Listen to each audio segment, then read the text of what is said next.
this first exercise, you're going to start with your feet in an L position. That front knee will be bent, just like a traditional lunge. And then you want the band attached at a point slightly above your hand. A little bit of tension should be in the band should not be lax. And then you're just feeling a stretch all the way down your side. You'll feel this in your lat, your obliques, and maybe even in your hip if you're a little bit tight in that area as well.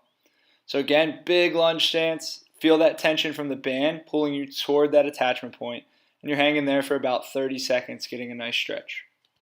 The next exercise, we go back to our basic arm circles.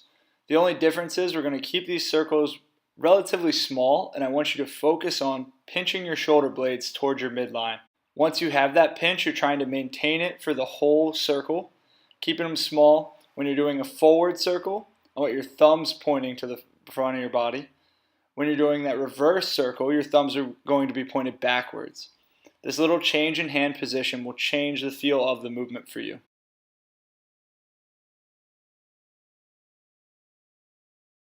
The next exercise involves taking a band and attaching it about a foot above your head. Then you're going to put your two thumbs together, reaching your hands up into basically a modified streamline position. The goal with this movement is to try to bring your shoulder blades up without shrugging your shoulders up to your ears. You're just basically trying to work that scapular region through a full range of motion. So again, reaching up, not shrugging your shoulders up to your ears, and you want to keep your body in a relatively straight line. So activate the glutes, keep everything stacked, reaching up overhead, pausing for a split second. For this one, the attachment point is behind you. Now that we've worked the shoulders through a little bit of range of motion, we want to activate the core and work on a little bit of pillar strength. So for this exercise, the attachment point will be in front of you. You'll be facing it. All you're doing is reaching up overhead, similar to what we did last time, but this time you're just going to hold for about 10 to 15 seconds.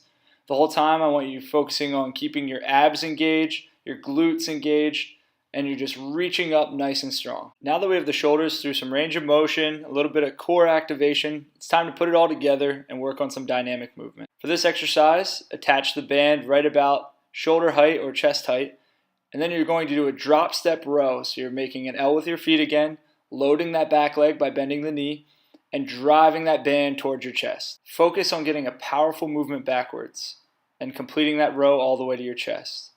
After this, your shoulders will be race day ready.